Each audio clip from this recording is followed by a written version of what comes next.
The evening sun painted the sky red as warriors gathered on both sides of the battlefield. The kingdoms of Umuezeala and Amikwo Awka had hated each other for longer than anyone could remember. Among the warriors of Umuezeala was Adaeze, the daughter of Eze I. She was a fierce warrior, but no one knew she was a girl. She always wore a mask, a bold lion-like mask that made her look terrifying. Her green and red patterned attire, covered in lion heads and engravings, swayed as she moved.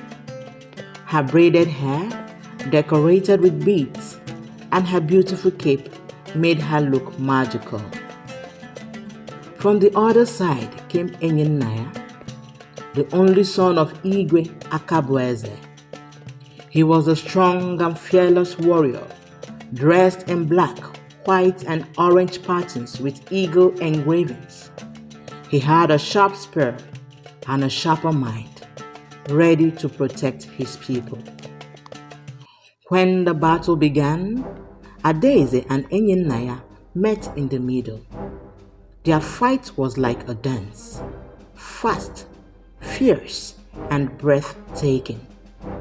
Adaeze moved like the wind, and Eyinnaya struck like lightning. Their weapons clashed, and sparks flew. But just as Eyinnaya swung his spear, Adaeze dodged, and her mask slipped off. For a moment, everything stopped. Eyinnaya's eyes widened. "You're beautiful," he whispered, forgetting the battle, the war, and everything else. Adaeze froze, her spear inches from his throat. She had never heard such words from an enemy. Then she quickly put her mask back on and disappeared into the shadows. A few nights later, Adaeze found herself walking to the edge of the forest that separated their kingdoms. She wasn't sure why, but something told her to go there. To her surprise, Eyinnaya was there too. "Why are you here?" she asked, gripping her spear. "I had to see you again," he said softly, stepping closer. "I'm your enemy," she replied, though her heart beat faster. "And yet, I can't stop thinking about you," Eyinnaya said, his voice gentle. Adaeze frowned. "Our people would never allow this." "Maybe they won't," Eyinnaya admitted. "But what if we could stop this war together?" Adaeze stared at him, searching his eyes. She saw no hatred there, only hope. "You are a dreamer, Eyinnaya," she said, though she smiled a little. "And you are a warrior," he replied. "Together we can be both." From that night, they met in secret. They talked about their dreams, their struggles, and their hopes for peace. Adaeze told him how hard it was to hide her true self, even as she fought for her people. Eyinnaya spoke of his burden as the future king, torn between duty and his heart. One night, as they sat under the stars, Eyinnaya said, "I'll do anything to end this war for you." Adaeze touched his hand. "Then I'll stand with you no matter what." Their love was dangerous, but it was also their strength. Together, they vowed to fight for a future where love, not hatred, ruled their lands. The peace Adaeze and Eyinnaya longed for seemed impossible. While they dreamed of ending the war, not everyone was ready to embrace unity. In both kingdoms, whispers of betrayal grew louder. In Umuezeala, Adaeze's closest warrior ally, Obinna, confronted her. "You've lost your way, Adaeze.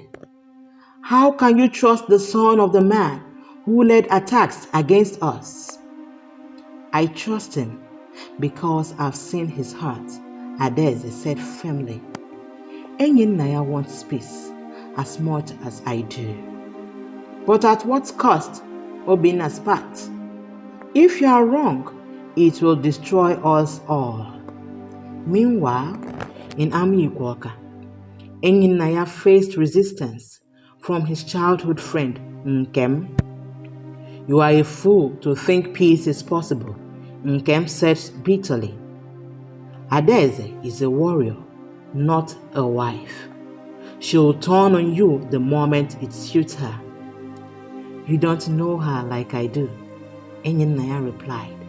"She fights for something greater than war, for us."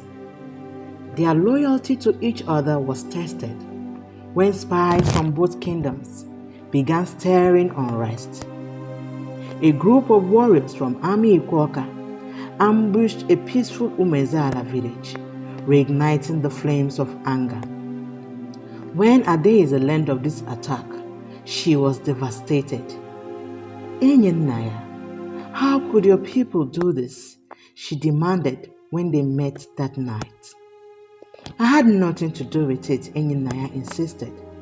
"This is the work of those who fear change. We must stay strong, Adaeze." But doubt lingered in her heart. Could she truly trust him? Or was this love blinding her? To prove their commitment to peace, Adaeze and Eyinnaya decided to take a bold step. They would arrange a secret meeting between their fathers. "If we can bring them face to face, without the pressure of war," Eyinnaya suggested, "perhaps they'll see reason." Adaeze nodded. "It's a risk, but it's our only chance." The meeting was set for the next full moon, deep in the forest that had become their sanctuary. But unknown to them, Obinna and Nkem had uncovered their plan. "This is madness," Obinna told Nkem. "If our kings meet, it could be the end of us both. We have to stop this." On the night of the meeting, Eze, Agwunechemba I, and Igwe Akabaeze arrived with small entourages, their faces tense. Adaeze and Eyinnaya stood between them, their hands clasped. "Father," Adaeze began, her voice steady, "this war has cost us too much. Please, hear each other out." "Son," Igwe Akabaeze said, his tone skeptical, "you risk everything for a dream? Why should I believe this will work?" Before Eyinnaya could respond, an arrow whistled through the air. It struck the ground near Igwe Akabaeze's feet, and chaos erupted. Obinna and Nkem had led a group of warriors to sabotage the meeting. "Ambush!" someone shouted, and both kings' guards drew their weapons. "No!" Adaeze cried, throwing herself in front of her father. "This is a setup!" Eyinnaya did the same for his father. "Stop! Don't let fear control you!" The skirmish was brief, but the damage was done. The kings retreated, furious and unwilling to listen further. Adaeze and Eyinnaya were left standing in the clearing, surrounded by shattered trust and broken dreams. "What do we do now?" Adaeze asked, tears in her eyes. Eyinnaya took her hand. "We don't give up. If we let them win, this war will never end." After the disastrous meeting, Adaeze and Eyinnaya realized the path to peace would demand more from them than words. They needed to show both kingdoms that their love wasn't just a fleeting dream. It was a force strong enough to change everything. I'll speak to the Council of Elders, Eyinnaya told Adaeze during their next secret meeting. If they stand with us, my father may listen. And I'll change our greatest warriors, Adaeze said firmly. If I prove my strength is not diminished by love, my people might believe in me again. At the Amikwo Awka council meeting, Eyinnaya stood before the elders. The room was heavy with the scent of burning incense, and the faces of the elders were stern. Why should we listen to you, Eyinnaya? One elder asked. You've betrayed your lineage by consorting with the enemy. I haven't betrayed anyone, Eyinnaya countered. I have seen what war does to our people. Fathers burying sons, mothers crying for daughters who never return. Is this the legacy we want to leave behind?